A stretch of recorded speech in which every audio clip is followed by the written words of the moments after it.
చరిత్రను మలుపు తిప్పిన దీక్ష. కేసీఆర్ సచ్చుడో తెలంగాణ వచ్చుడో అని పిలుపునిచ్చి తన జాతి విముక్తి కోసం చావునోట్లో తలబెట్టిన సాహసికుడు కేసీఆర్. కేసీఆర్ శవయాత్రన, తెలంగాణ జైత్రయాత్రన అంటూ ఋషిలా, తపస్విలా, మహాయోగిలా సాగించాడు దీక్ష.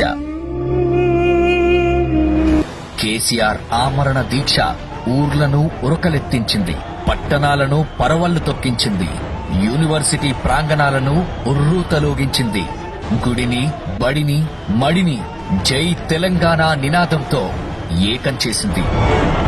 ఆరోగ్యం క్షీణించిన, ప్రాణాలకే ప్రమాదమని తెలిసినా, ఎందరూ బతిమిలాడినా, విన్నవించుకున్నా కూడా వెనక్కి మాత్రం తగ్గలేదు. ఆత్మగౌరవ విశ్వరూపం చూసి, కేసీఆర్ పట్టుదల చూసి పార్లమెంట్లో ప్రకంపనలొచ్చాయి. ఢిల్లీ దిగొచ్చింది. తెలంగాణకు అర్ధరాత్రి స్వాతంత్రం వచ్చింది. బక్కపలచని మనిషి ఉక్కు సంకల్పంతో గమ్యాన్ని ముద్దాడిండు. తెలంగాణ రాష్ట్ర ఏర్పాటు ప్రకటనొచ్చింది. తెలంగాణ స్వప్నం కాదు, సత్యమని రుజువైంది.